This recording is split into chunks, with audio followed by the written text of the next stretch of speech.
লোকুৰ কমিটিয়ে কৈছে 5টা ক্ৰাইটেৰিয়া ঠিক কৰি দিছে ট্ৰাইবেল হ'বৰ কাৰণে মিনিমাম 5টা ক্ৰাইটেৰিয়া ফুলফিল কৰিব লাগিব 5টা বৈশিষ্ট্য পূৰণ কৰিব লাগিব বৈশিষ্ট্য 1 indication of primitive traits 2 number shyness of contact with community at large 3 number geographical isolation 4 number distinctive culture আৰু 5 নম্বৰ হৈছে ব্যাকওয়াৰ্ডনেস আদিম অৱস্থা প্ৰাপ্তিৰ লক্ষণ সুস্পষ্ট সংস্কৃতি যাৰ আছে ভৌগোলিকভাৱে বিচ্ছিন্ন ঠাইত যিসকল লোক থাকে অন্যান্য জনগোষ্ঠীৰ সংস্পৰ্শত আহিবলৈ যাৰ লজ্জাবোধ আছে দ্বিধাগ্ৰস্ততা আছে যিবিলাক জনগোষ্ঠী সাংস্কৃতিকভাৱে ভাষিকভাৱে শৈক্ষিকভাৱে অৰ্থনৈতিকভাৱে ৰাজনৈতিকভাৱে পিছপৰা সেই সকল জনগোষ্ঠীকহে ট্ৰাইবেল কৰা হয় এইটো হৈছে ভাৰত চৰকাৰৰ লোকুৰ কমিটিয়ে ৰিকমেণ্ড কৰা ৰিকমেণ্ডেশ্যন গতিকে ৰিকমেণ্ডেশ্যনটো ভাৰত চৰকাৰে ফলো কৰিবই লাগিব আমি কিয় বিৰোধিতা কৰিছো 1996 চনত মাত্ৰ এটা জনগোষ্ঠীক এছটি কৰিছিল 6 মাহৰ কাৰণে আৰু সেই 6 মাহত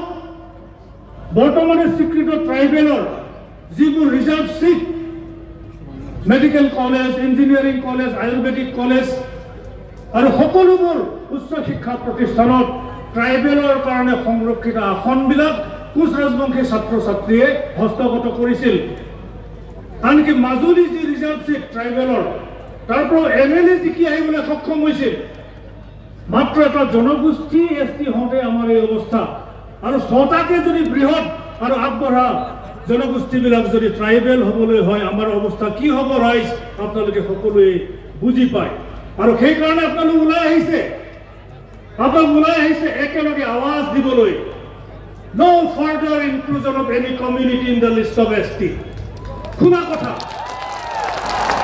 ভাৰতে স্বাধীনতা লাভ কৰাৰ ৭৮ বছৰৰ পিছত কোনো জনগোষ্ঠীক আৰু ট্ৰাইবেল কৰাৰ এতিয়া দিন আৰু নাই ট্ৰাইবেল কৰিব বিচাৰিছে একমাত্ৰ কাৰণত বৰ্তমানৰ ট্ৰাইবেল অলপকে লাহে লাহে ক্ৰমান্বয়ে ডেভেলপ হৈ আহিছে অলপ মিনিমাম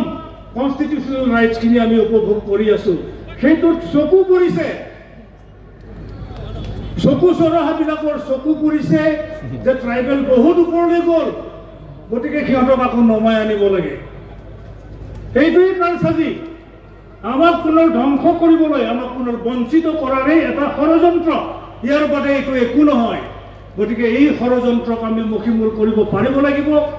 আৰু ডেফিনেটলি আপোনালোকে যদি সহযোগ কৰে আমি চিচিটোৱে ইয়াক প্ৰতিহত কৰিহে ক্ষান্ত হ'ব এই কথাটো আজি আপোনালোকৰ মাজত ক'লোঁ মই দীঘলীয়া কথা নকওঁ আজিৰ সময়ত মই মাত্ৰ বসন্ত গগৈ ডাঙৰীয়াক ধন্যবাদ দিব বিচাৰিছোঁ আটাচুৰ সভাপতি ডাঙৰীয়া এইকাৰণে তেখেতক মই ধন্যবাদ জনাম যে তেওঁ আমাক প্ৰমাণ কৰি দিলে যে আহোমসকল বেলেগ বৰ্তমানৰ ট্ৰাইবেলসকল বেলেগ আহোমসকলৰ লগত আমি সমানে সহাৱস্থান কৰিব নোৱাৰোঁ কাৰণ তেওঁলোকৰ কথা বতৰাই বেলেগ তেওঁলোকৰ চৰিত্ৰ বেলেগ তেওঁলোক হৈছে আগবঢ়া আমি বৰ পিছপৰা ইয়াৰ উদাহৰণটো আমি ক'ত পালোঁ শিৱসাগৰ জিলাত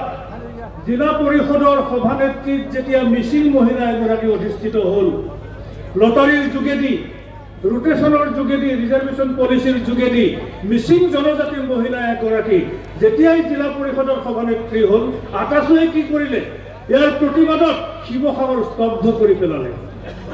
আৰু এইকাৰণে আজি মই আটাচুক ধন্যবাদ জনাইছোঁ আপোনালোকে আমাক বুজাই দিলে আমি কোন আৰু আপোনালোক কোন আপোনালোকে বুজাই দিলে তাৰ কাৰণে মই তেখেতক ধন্যবাদ জনাইছোঁ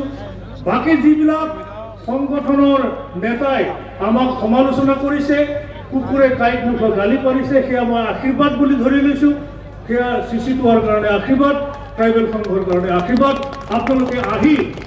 এই গণসমাৱেশ সফল কৰি তোলাৰ বাবে মই পুনৰবাৰ আপোনালোকক কোটি কোটি প্ৰণাম জনাই মোৰ বক্তব্য সামৰিছোঁ ধন্যবাদ ধন্যবাদ থাকিল আদিত্য খাপকাৰী ডাঙৰীয়া।